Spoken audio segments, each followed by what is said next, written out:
The Consulting Success podcast is powered by the Clarity Coaching Program.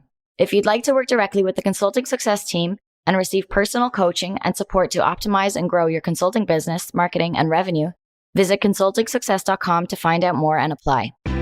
Welcome to the Consulting Success Podcast. I'm your host, Michael Zipursky. In this podcast, we'll dive deep into the world of elite consultants, where you'll learn the strategies, tactics, and mindset to grow a highly profitable and successful consulting business. One of the things that a lot of consultants wonder is, how do they grow? How do they get beyond where they are? How do they kind of exceed the capacity that they're in right now, especially if they're starting to feel the pressure of a lot of projects, of overwhelm, of just a lot going on, right? You can't create more time in the day. And yet some people are able to accomplish a lot more than others. Why? Well, one of the most common reasons is that they don't try and do everything themselves. So here's an exercise that you can go through right now to identify opportunities to use systems to take your consulting business to the next level.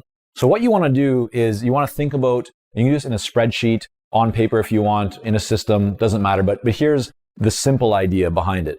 You're going to create some columns. And these columns, I'll tell you what they are in just a moment here. The first is for you to actually document, for you to take a full inventory of everything that happens in your business. So that might be from, breaking it down, let's say starting with your marketing, right? And then you might look at your sales components. You might look at delivery of your project, right? And then all kinds of other things. But even within your marketing, you're going to have multiple different areas. That might be creating content, writing books, a podcast. Your sales might be conversations, proposals, collecting fees, or things like that. Your delivery is every aspect from the start of a project through the delivery, like the middle phase to the completion of the project. So this is going to be a very extensive list. You're going to have things like operations, potentially. Even if you are a solo independent consultant, you're still going to want to document all of this. And you might think that, I don't need to do this right now. Like I'm just a solo independent consultant, or I'm just a team of two. Here's the thing about it. This process, at minimum, will give you a much better understanding of how to create greater efficiency in your business, therefore making it more profitable. But if you want to grow, and I'm not referring to growing a big team, if you still want to stay like lean, nimble, profitable, you don't have to build a big team. But this exercise is going to help you to identify opportunities to improve, areas to optimize, to refine. And if you want to start to build more scale, achieve greater growth, and just accomplish more, making a bigger impact, this is a really great starting point. So the idea behind this, again, is you list out kind of all the different categories and sections of your business. So another one here, as an example, might be finance, right? And within each one of these, you're going to have multiple sub-points, right? With delivery, you're going to have, what do you do at the beginning of a project? What do you do in the middle of a project? What do you do at the end of a project? You might have a process for interviews, or there might be that you need to do some research or some design and presentations.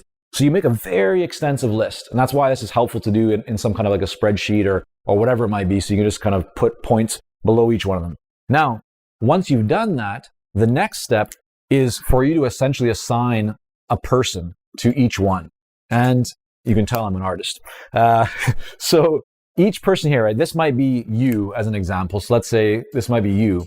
And even if you don't have anyone in your company, even if you right now are an independent consultant, you're a solo consultant, what you want to start thinking about is who can essentially take over each of these items. And what I mean by that is that you might say, okay, well, in marketing, let's just work through one here together. Maybe what you're doing is you're putting out like articles, right? Or content of some sort. Well, you need to think about the ideas. You need to write it, to write the content or create it. You may need to design it, and you need to promote it.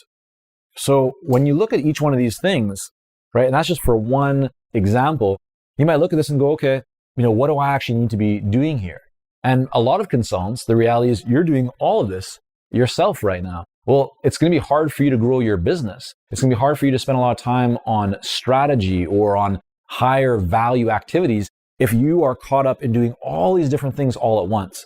So then what you want to go is go through is take this inventory, then analyze and go, okay, what do I actually need to do myself? Where am I truly adding value? And that might be in this area right here where you say, okay, ideas, that needs to be me. The writing, the design, the promotion, maybe you say, okay, writing also needs to be me. But Design, no, that could be somebody else over here. Promotion, that could be that same person. And you go through this list and you start saying, yeah, so I need someone that can do, let's call this the design person. This could be called and so that might be social media, or let's just say a media person or a researcher or whatever, right? You figure out what the kind of categories are of different people that you need to help you in your business. And as you go through your list, you then assign them. And so it's not that you necessarily need to have one person to do one thing. You might find someone that can do great design, some research, some promotion. They can be kind of a jack or jill of many trades.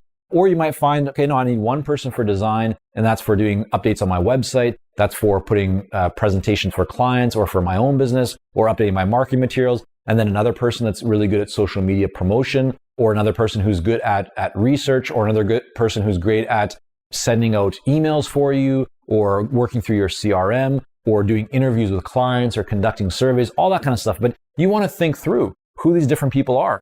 And when you do this, what you're going to find is that you're typically doing way more than you should be doing yourself, right? You're getting lost and caught up in every small little task.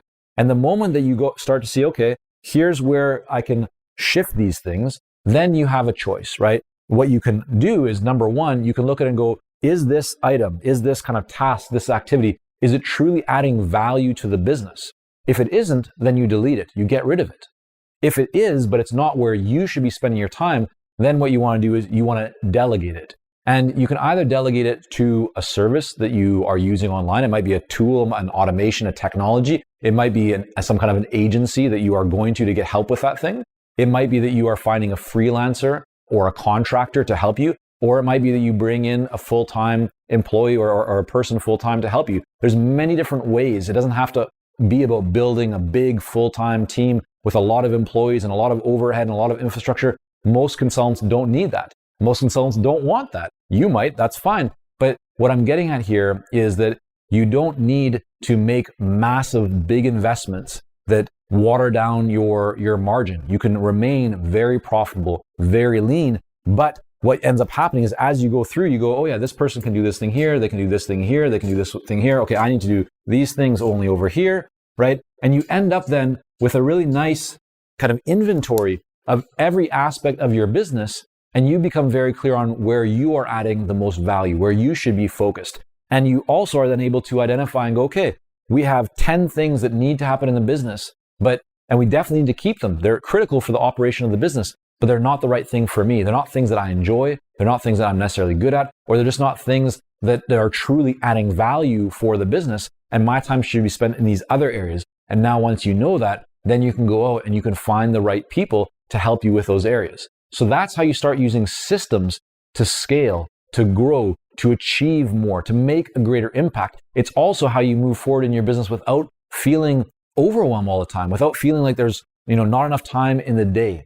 And so this is a starting point kind of exercise I would highly encourage you to go through, because when you have that, it's going to give you so much more power. You're going to be able to make much better decisions. You're going to be able to think about the future of your business in a way where you truly feel fulfilled, because you don't need to spend all of your time doing things that you don't enjoy or that are dragging down your energy. Instead, you can shift that focus to other people who probably enjoy that work and would love to do it, and get it onto their plates off of yours so that you can spend your time really focused on the areas in your business where you can add the most value.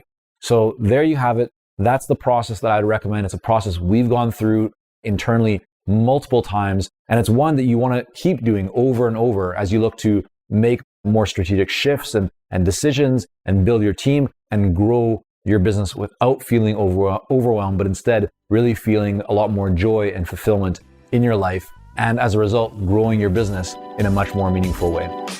Thank you for joining us on this episode of the Consulting Success Podcast. For more episodes and to subscribe, rate, and leave a review, head on over to iTunes. And if you'd like to develop consistent lead flow and a highly profitable consulting business, learn more about our coaching programs at consultingsuccess.com.